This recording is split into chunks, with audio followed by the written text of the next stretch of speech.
Écoutez-moi très attentivement. Ce que je m'apprête à vous révéler aujourd'hui va complètement changer votre manière de mener la guerre spirituelle. Pendant des années, vous avez cru que pour gagner une bataille contre le mal, il fallait crier plus fort.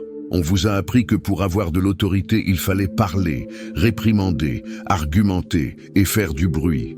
Mais laissez-moi vous dire une vérité qui dérange. Dans le monde des ténèbres, là d'où je viens, le bruit est souvent un signe de faiblesse. Avez-vous déjà remarqué que plus vous essayez de vous expliquer, plus les attaques augmentent? Plus vous essayez de justifier votre foi ou vos actions devant certaines personnes, plus l'atmosphère devient lourde. Ce n'est pas un hasard. Il existe une arme que l'ennemi redoute plus que vos cris. Il existe une position spirituelle qui rend les démons nerveux, aveugles et impuissants. Cette arme, c'est le silence. Mais attention, je ne parle pas du silence de la peur. Je ne parle pas du silence de celui qui est timide. Je parle d'une fréquence de silence. Une stratégie de guerre ancienne, utilisée par le Christ lui-même, et qui a le pouvoir de couper l'oxygène de n'importe quelle attaque démoniaque dirigée contre votre vie. Aujourd'hui, je ne vais pas seulement vous enseigner une théorie, je vais vous donner les clés pour devenir illisible face à l'ennemi. Je vais vous montrer comment le silence peut briser des cycles de malédiction, restaurer votre famille et vous donner une autorité que vous n'avez jamais ressentie auparavant. Préparez-vous, car ce que nous allons toucher aujourd'hui est profond. Avant de plonger dans cet enseignement vital, j'ai besoin de savoir qui est avec moi dans cette armée. Prenez une seconde, juste maintenant, pour cliquer sur le bouton « J'aime ». Ce n'est pas juste un clic, c'est votre manière de dire « Je suis prêt à recevoir cette vérité ». Et dites-moi dans les commentaires, d'où regardez-vous cette vidéo? Quelle est votre ville, votre pays? C'est toujours un immense honneur de voir comment notre famille spirituelle s'étend aux quatre coins du monde, de la France à l'Afrique, du Canada aux îles. Écrivez votre ville maintenant. Marquons notre territoire spirituel. Êtes-vous prêt à découvrir le pouvoir caché du silence? Alors, commençons. Partie 1. L'erreur moderne, confondre silence et faiblesse. Nous devons commencer par briser une forteresse mentale que la société moderne a construite en vous. Depuis votre enfance, le monde vous a conditionné à croire une fausse équation.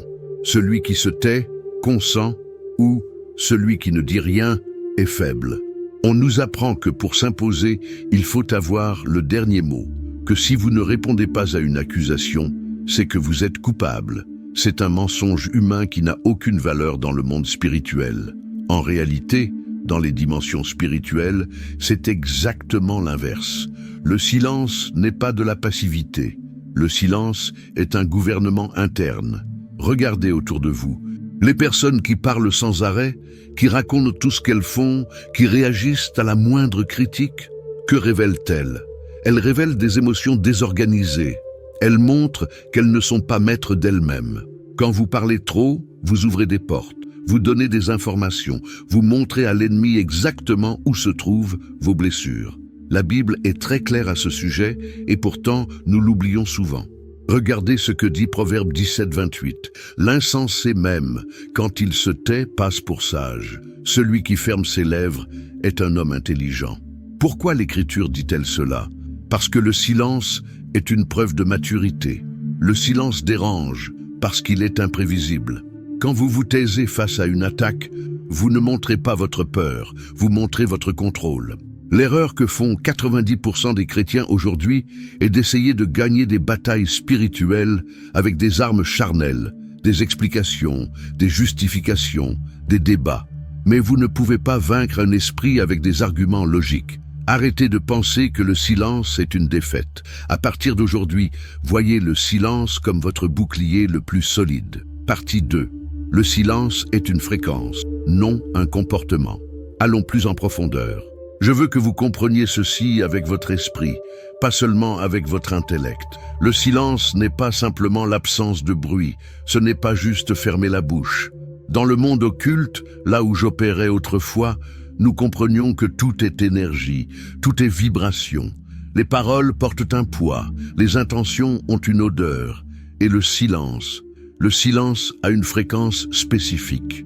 Quand je dis que le silence est une fréquence, Je veux dire qu'il émet un signal dans le monde spirituel. Imaginez une personne qui vit dans le silence intérieur. C'est une personne qui ne réagit pas impulsivement. C'est une personne qui ne se justifie pas devant n'importe qui.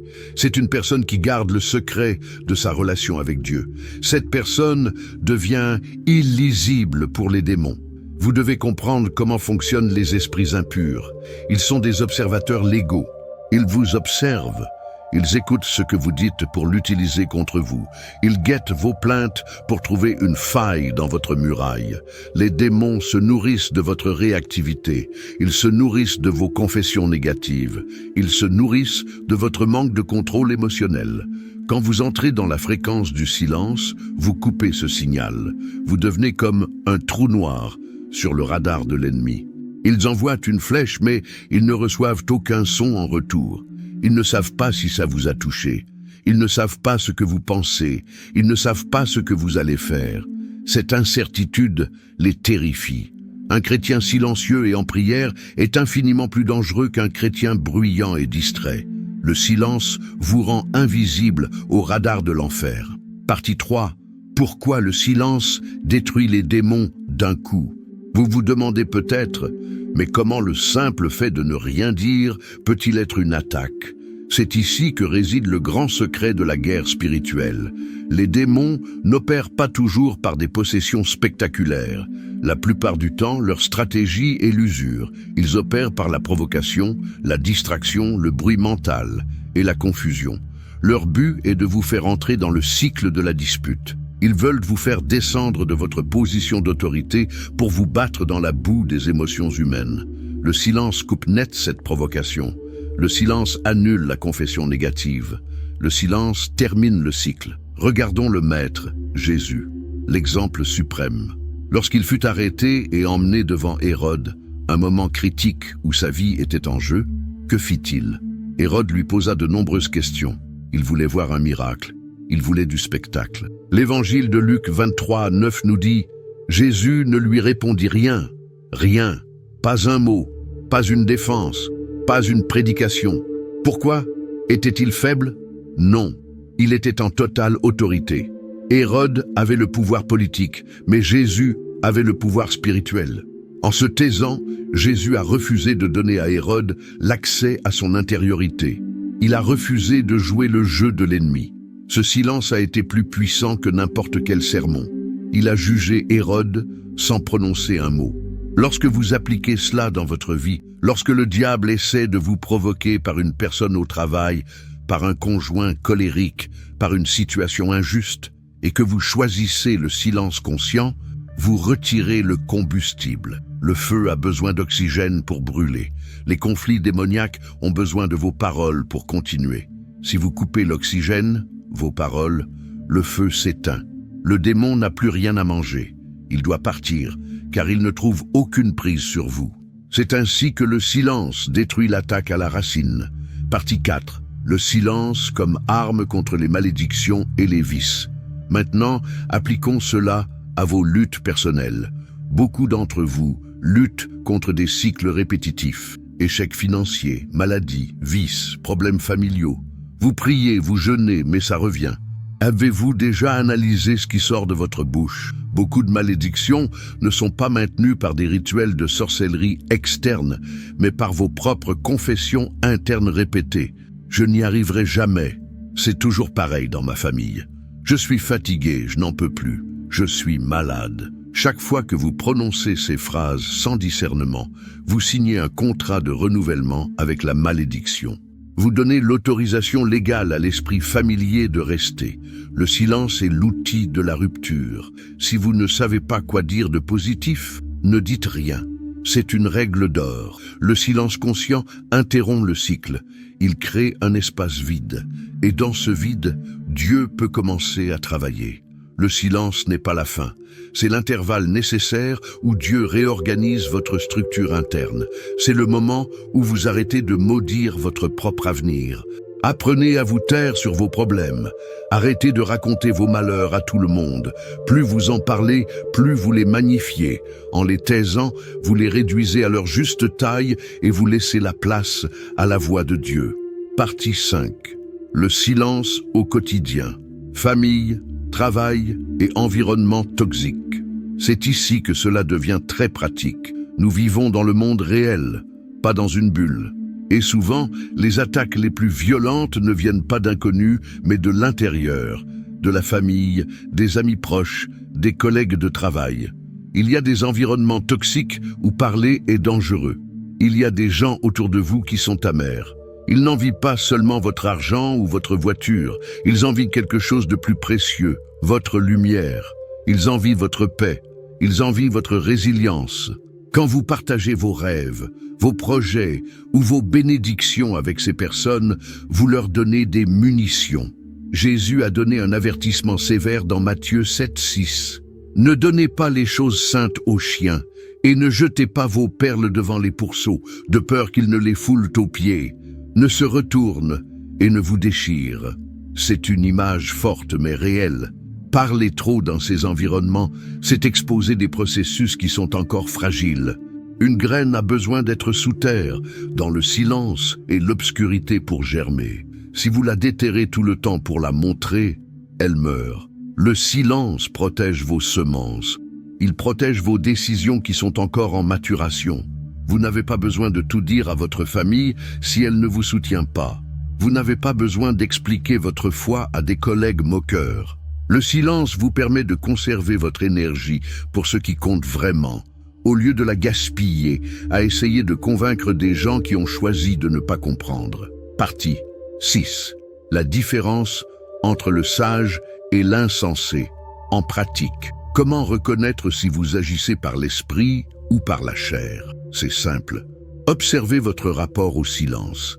L'insensé, selon la Bible, est celui qui réagit immédiatement. Il est esclave de ses impulsions. Il ressent une émotion et sa bouche s'ouvre. Il parle pour soulager sa pression interne, mais en faisant cela, il déverse son âme et perd son autorité. Le sage, au contraire, est un observateur. Le sage écoute, il analyse l'atmosphère, il discerne l'esprit qui est derrière la parole de l'autre. Il garde le silence jusqu'à ce que sa parole soit alignée avec la volonté de Dieu. Proverbe 13:3 déclare « Celui qui veille sur sa bouche garde son âme. Celui qui ouvre de grandes lèvres court à sa perte. » Le silence est la forme la plus haute de l'autocontrôle spirituel. Et souvenez-vous, l'autocontrôle est un fruit de l'esprit. C'est une preuve de puissance. Celui qui sait se taire quand il a envie de crier est plus fort que celui qui prend une ville. Partie 7. Illustration et témoignage. Laissez-moi vous donner un exemple concret pour que vous puissiez visualiser la puissance de ce principe. C'est une histoire qui arrive constamment. Imaginez une personne, appelons-la Sarah. Sarah vivait dans une maison où l'atmosphère était lourde, oppressante. Son mari était constamment critique, ses enfants rebelles, et au travail, elle était persécutée. Pendant des années, Sarah a essayé de se défendre. Elle répondait à chaque critique. Elle criait pour se faire entendre. Elle expliquait encore et encore qu'elle avait raison. Elle priait Dieu en pleurant, demandant pourquoi rien ne changeait. Spirituellement, Sarah était épuisée. Elle était comme une ville sans murailles. L'ennemi avait accès à elle 24h/24, car elle réagissait à tout. Un jour, elle a compris le principe du silence comme fréquence. Elle a décidé de changer de stratégie. Elle a arrêté de se justifier. Elle a arrêté de répondre aux provocations de son mari. Elle a arrêté de se plaindre de son patron. Au début, les attaques ont semblé augmenter. L'ennemi essayait de la faire réagir, de la faire craquer. Tu ne dis rien? Tu t'en fiches? Mais elle est restée ferme, ancrée dans la prière silencieuse. Que s'est-il passé? L'atmosphère a commencé à changer. Les disputes ont cessé, faute de combattants. Les gens qui la critiquaient se sont sentis mal à l'aise face à son calme surnaturel. La paix est revenue dans sa maison, non pas parce qu'elle a gagné le débat, mais parce que son silence a retiré l'accès légal que les démons avaient sur sa vie émotionnelle. Elle est devenue une forteresse. C'est cela, la victoire par le silence. Partie 8. Le silence comme préparation à l'action juste. Je ne veux pas que vous sortiez d'ici en pensant que le silence signifie ne jamais rien faire. Le silence n'est pas de l'inertie, le silence est une préparation. C'est comme l'archer qui tire la flèche en arrière. Il y a un moment d'immobilité, de tension, de silence total avant que la flèche ne parte.